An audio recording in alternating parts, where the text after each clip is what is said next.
Musk की company Starlink और Tesla की भारत में एंट्री का रास्ता अब पूरी तरह साफ हो चुका है। प्रधानमंत्री नरेंद्र मोदी और एलन मस्क की मुलाकातों के बाद जो संकेत मिल रहे हैं वो भारत की मौजूदा टेलीकॉम कंपनियों यानी जियो और एयरटेल की नींद उड़ने के लिए काफ़ी हैं। आखिर क्या है वो गुप्त समझौता? क्या सच में अब बिना टावर और बिना सिम कार्ड के रॉकेट की रफ्तार वाला इंटरनेट हमारे फ़ोन्स में चलेगा? क्या एलन मस्क का इंटरनेट जियो से सस्ता होगा या महंगा? और सबसे बड़ा सवाल, क्या एलन मस्क की एंट्री से चीन को मिर्ची लगने वाली है? आज के इस वीडियो में हम इसी मुद्दे का पूरा सच जानेंगे। दोस्तों, शुरुआत होती है प्रधानमंत्री मोदी की अमेरिका यात्रा से, जहां एलन मस्क ने उनसे मुलाकात की और साफ शब्दों में कहा कि वो मोदी जी के प्रशंसक हैं।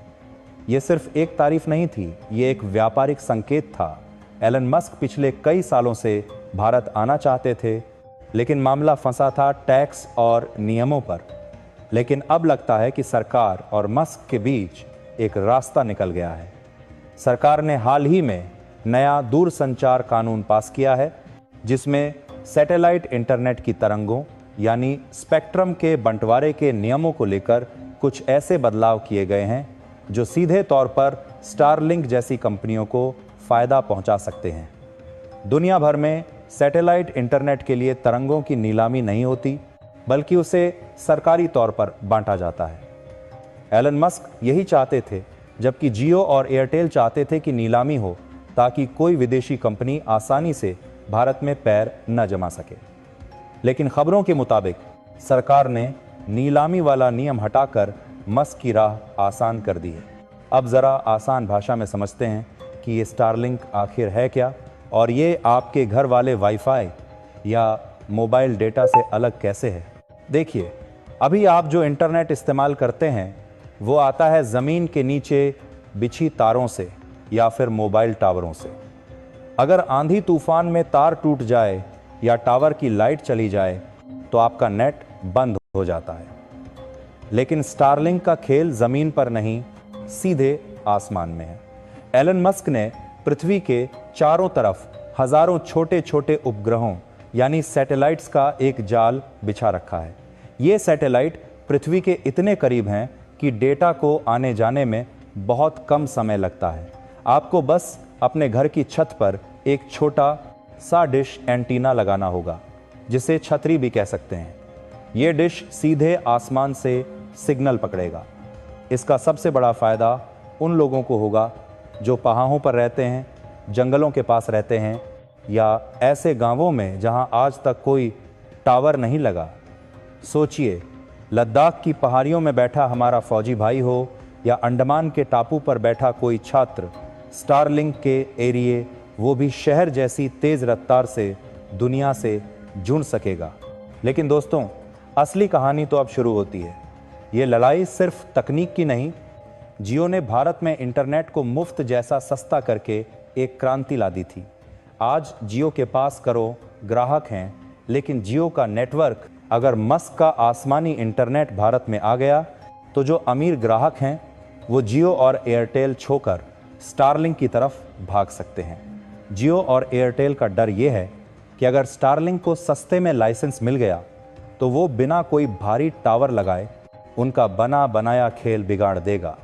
इसीलिए मुकेश अंबानी ने सरकार से कहा था कि नियम सबके लिए बराबर होने चाहिए, यानी अगर हम स्पेक्ट्रम खरीद रहे हैं तो मस्क भी खरीदें।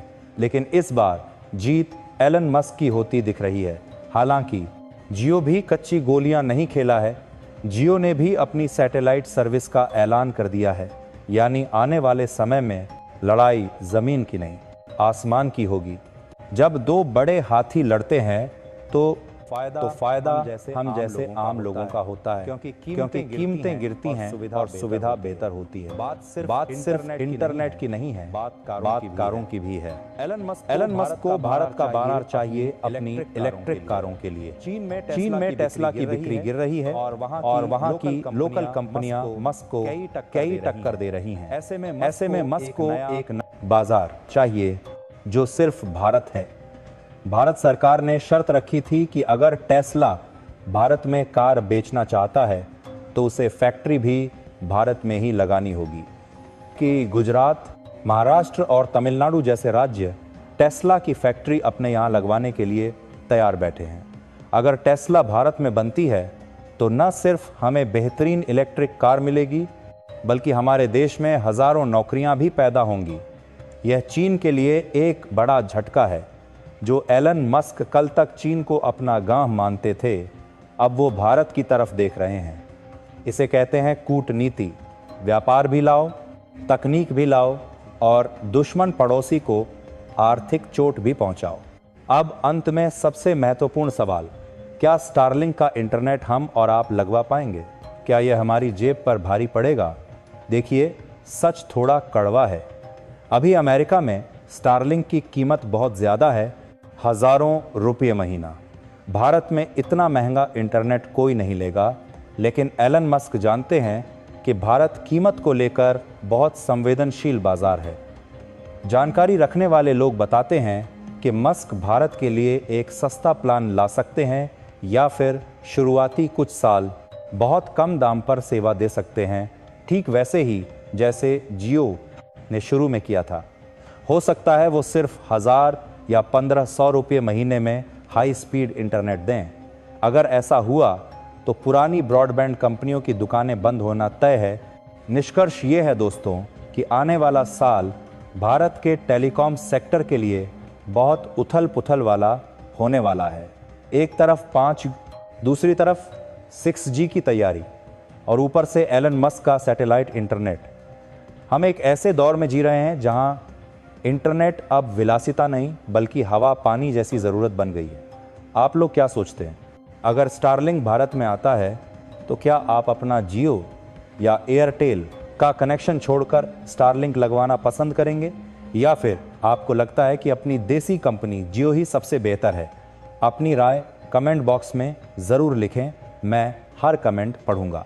अगर आपको ये जानकारी और हमारा विश्लेषण दमदार लगा तो इस वीडियो को लाइक करके हमारी मेहनत को सफल बनाएं। अपने दोस्तों को भी शेयर करें ताकि वो भी जान सकें कि भविष्य में क्या होने वाला है। ऐसी ही खबरों के लिए आपके अपने इस चैनल को अभी सब्सक्राइब करें। मैं मिलूंगा आपसे अगले वीडियो में एक और नई जानकारी के साथ। तब तक के लिए जय हिंद, जय भारत।